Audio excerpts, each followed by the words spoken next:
Bonjour, je me présente Magali Piston. Je suis coach thérapeute en résilience, spécialisée dans les relations toxiques et la gestion du trouble post-trauma. Et je me réjouis de vous accueillir sur ma chaîne ABC Résilience, toute fraîche, toute neuve.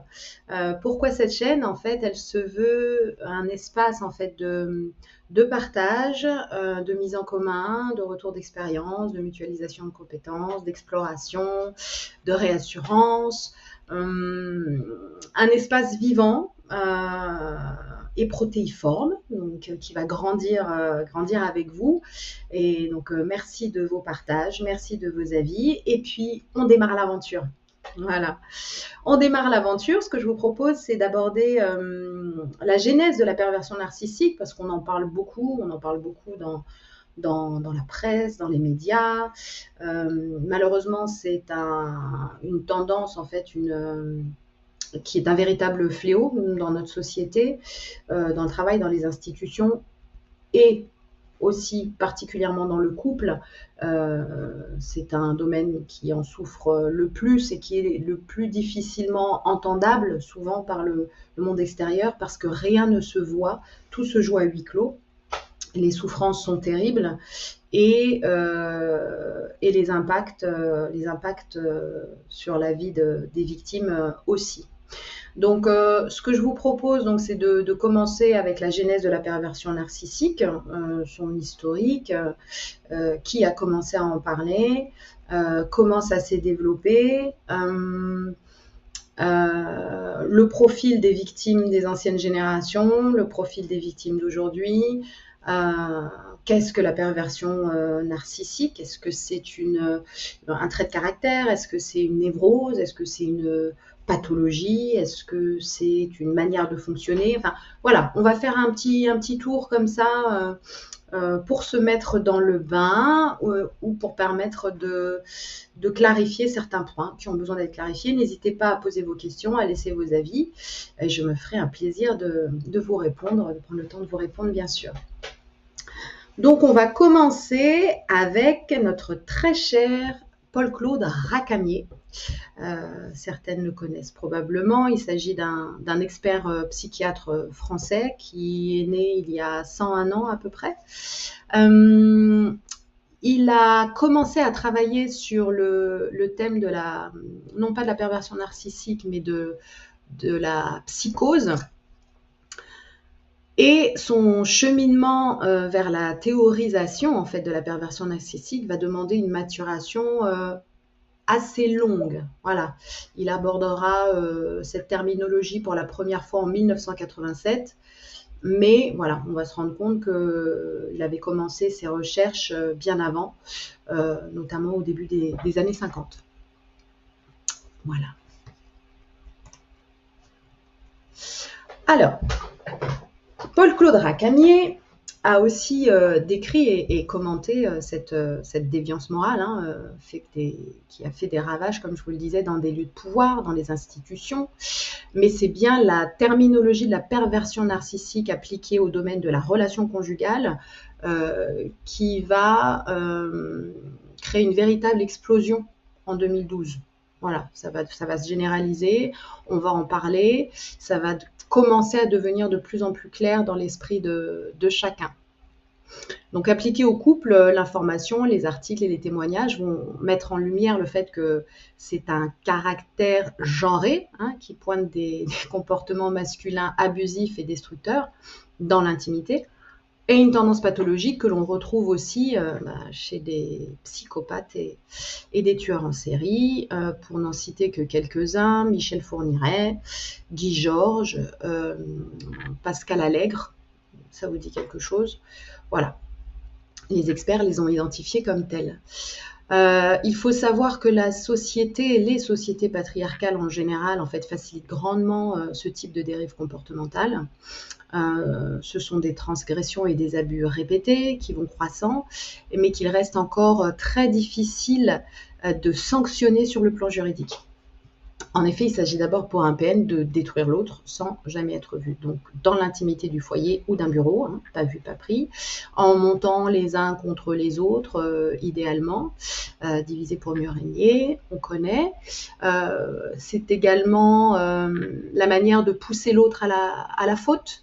Donc, ça passe par du harcèlement moral, de la charge mentale, des humiliations, de la dégradation psychique, du gaslighting, inversement des responsabilités, c'est pas moi, c'est elle. Voilà, tout un florilège. Question, la perversion narcissique est-elle une névrose, une pathologie, un caractère ou un mode de fonctionnement? On va être très très clair. La perversion narcissique est une catégorie psychopathologique qui est parente de la perversité. Voilà. Comme je vous le disais, la genèse de sa terminologie, donc ça démarre en 1950, les travaux de Paul Racamier démarrent en 1950 au moment où il commence à s'intéresser à la psychose. Dans les années 70, tous les éléments de la perversion narcissique vont déjà apparaître dans ses travaux, mais à ce moment-là, il parle de perversion de caractère. Dans les années 80, il travaille autour de la schizophrénie et ça l'amène à identifier et à qualifier la perversion narcissique, en 1987 plus précisément. Il pose également sa définition dans son article intitulé « De la perversion narcissique ».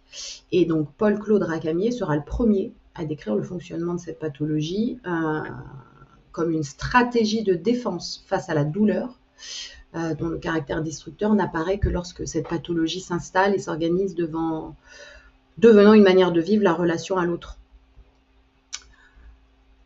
Il y a deux approches intéressantes de la perversion narcissique, une approche psychanalytique et une approche sociologique. D'un point de vue psychanalytique, la perversion narcissique est, selon Paul-Claude Racamier, je reprends précisément ces termes, une organisation durable ou transitoire, caractérisée par le besoin, la capacité et le plaisir de se mettre à l'abri des conflits internes, et en particulier du deuil, en se faisant valoir au détriment d'un objet, manipulé comme un ustensile et un faire-valoir. Voilà, voilà. D'un point de vue sociologique, les sociologues en face s'accordent pour dire que la perversion narcissique est un mécanisme par lequel l'individu va utiliser un autre individu pour se débarrasser de tous ses problèmes, de tous ses affects et de tout ce que cet individu n'arrive pas à travailler par lui-même, sur lui-même, en lui-même, par ailleurs. La perversion narcissique connaît un essor en deux phases. En 1998, c'est le début du succès social. Donc, ça part d'un livre publié par Marie-France Hérigoyen en 1998, intitulé « Le harcèlement moral ». Et ce livre, cette publication, va favoriser le succès social de cette catégorie de perversion narcissique. Elle y utilise ce mot comme un synonyme d'auteur d'agression, de harcèlement moral. Entre 1998 et 2012, le concept se diffuse encore plus largement jusqu'à son plein essor. Et on peut dire que l'arrivée à maturité de cette terminologie, de la perversion narcissique, est rendue possible par une très très forte circulation dans la presse, mais aussi de manière souterraine. Ce sont les assistantes sociales qui les transmettent à des victimes de violences conjugales. Ce sont des psys qui encouragent leurs patientes à se renseigner. C'est comme ça que ça va fonctionner et la parole va se libérer et elle va continuer de circuler. Ça se transmet comme ça et ça va éclore comme ça. On a également des productions culturelles qui vont mettre en scène cette pathologie, essentiellement dans le cadre de la relation conjugale. Parmi celles-ci, on peut citer le film Mon Roi au cinéma. En littérature, on a L'amour et les forêts de Reinhardt, qui sera ensuite adapté au cinéma. En BD, vous avez Sophie Lambda. Et l'essor ensuite va devenir viral grâce aux émissions télé et aux vidéos qui vont se mettre à circuler sur les réseaux sociaux. La perversion narcissique, à ce moment-là, va devenir une catégorie d'alerte. Attention, ça existe, il faut se protéger. Cette catégorie d'alerte va permettre aux victimes de comprendre les mécanismes à l'œuvre et de comprendre que le problème, ça n'est pas elles, contrairement à ce que voudrait bien leur faire croire leur bourreau, mais ce que l'autre exporte de lui sur elles et qu'elles n'ont pas du tout à héberger. Dans sa fonction pratique, l'alerte fait comprendre que l'auteur de perversion narcissique fonctionne de telle manière qu'il ne changera pas. On se le dise, le pervers narcissique ne change pas. Cette façon d'interagir et de construire une relation à l'autre, où l'autre devient une sorte de dépotoir, qui héberge des affects, des conflits, des angoisses, qu'il exporte sur l'autre, conduit à la conclusion que la seule chose à faire, c'est de partir. La seule chose qui s'impose, c'est de fuir. Prendre ses distances le plus rapidement possible. Voilà, protection, protection, protection. Question en termes au niveau des générations des victimes, en fait. Qu'est-ce qui a changé des victimes de pervers narcissiques? On peut dire que la première génération des femmes à avoir été concernées par le phénomène ont vécu des années et des années de maltraitance sans jamais avoir compris ce qu'elles vivaient, sans jamais avoir eu les mots pour le dire, pour le qualifier, et sans jamais avoir compris en fait ce qui se passait et sans avoir eu les armes pour se défendre et pour dire stop. J'en réfère au roman de Vanessa Springora à ce sujet que je vous diffuserai, que je vous diffuse d'ailleurs à l'instant. Qu'est-ce qui se passe au niveau de la nouvelle génération? On constate que la jeune génération est... on retrouve beaucoup de violence. On retrouve beaucoup de violence, ça c'est sûr. Mais cette jeune génération a aussi la capacité à s'en sortir plus tôt. Et ça, c'est une chance, une opportunité liée au fait que le sujet s'est démocratisé. On en parle de plus en plus. Que les ressources commencent aussi à circuler, que le tabou en fait saute, la parole se libère. Donc elles sont, en termes de prévention, elles sont quand même mieux équipées, plus alertes que leurs aînés. Elles s'en sortent plutôt avant de devenir prisonnières en fait de cette relation. Comment est-ce qu'on devient prisonnier? On devient prisonnier avec des éléments associés à la construction de la dépendance. Une dépendance extrêmement nocive parce qu'elle s'inscrit dans le temps. Et par exemple, l'arrivée d'un enfant, l'achat d'un bien commun. Quand je dis un enfant, ça peut aussi rapidement devenir plusieurs. Contexte dans lequel les femmes souvent mettent leur carrière professionnelle en retrait, et donc c'est une source en fait de mise en vulnérabilité supplémentaire et donc de dépendance supplémentaire. Lorsque ces éléments d'attache et de mise en attache ont eu lieu, ont eu le temps de se mettre en place, cela devient un véritable enfer de s'en sortir. Les défis du PN, parce que le pervers narcissique a ses défis, on peut en identifier 3. Les 3 questions obsessionnelles qui les animent sont les suivantes. Comment s'approprier un objet qui n'est pas disposé à se laisser approprier? Par quelle voie, quel chemin passer? Et comment s'y prendre? Comment y parvenir sans se faire démasquer? Comment s'approprier l'objet? Le pervers narcissique va avoir tendance à une propension, va être très doué pour créer la confiance, susciter l'admiration, imiter l'amour, fixer une dette de reconnaissance en enfilant le costume du sauveur ou celui de la victime selon son intérêt du moment. Et là, on rentre dans le triangle de Karpman. Par quelle voie il passe? En fait, il observe. Il est devenu expert dans sa capacité à récolter suffisamment d'informations de sa proie pour lui permettre d'en identifier les failles et les blessures dans lesquelles il va s'engouffrer. Comment y parvenir sans se faire démasquer? Le pervers narcissique a l'art de veiller à ne jamais laisser de traces. Il manipule, il dégrade en coulisses.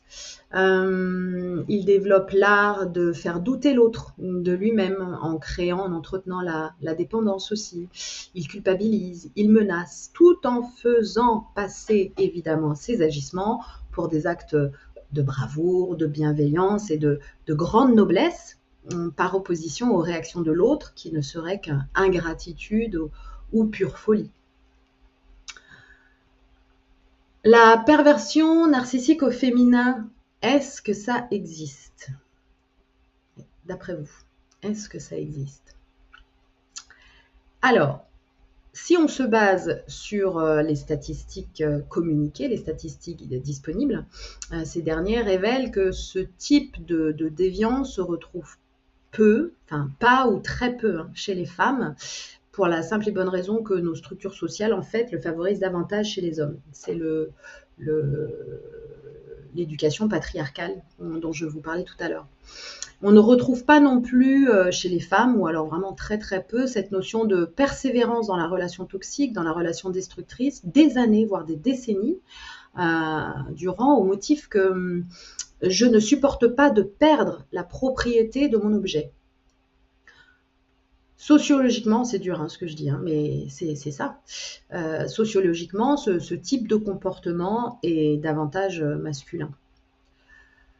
Les conflits internes qui sont à l'œuvre dans la perversion narcissique, on peut se dire que si la perversion narcissique est une organisation qui consiste à se mettre à l'abri des conflits, la question est quels sont ces éléments de conflit.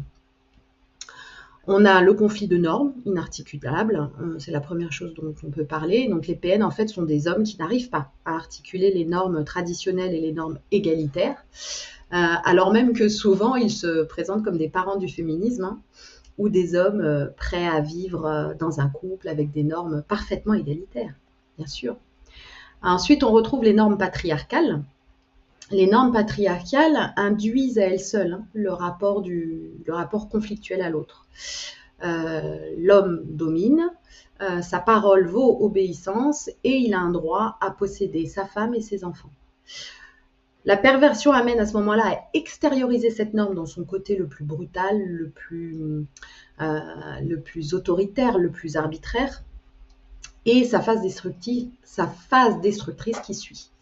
En effet, lorsque le PN se retrouve acculé, se retrouve confronté à son incapacité à mettre en œuvre dans sa vie personnelle sa vision patriarcale, dans sa vie conjugale, cela se manifeste par une obsession de destruction dès qu'il sent que l'autre, en l'occurrence l'objet, son objet, lui résiste ou lui échappe.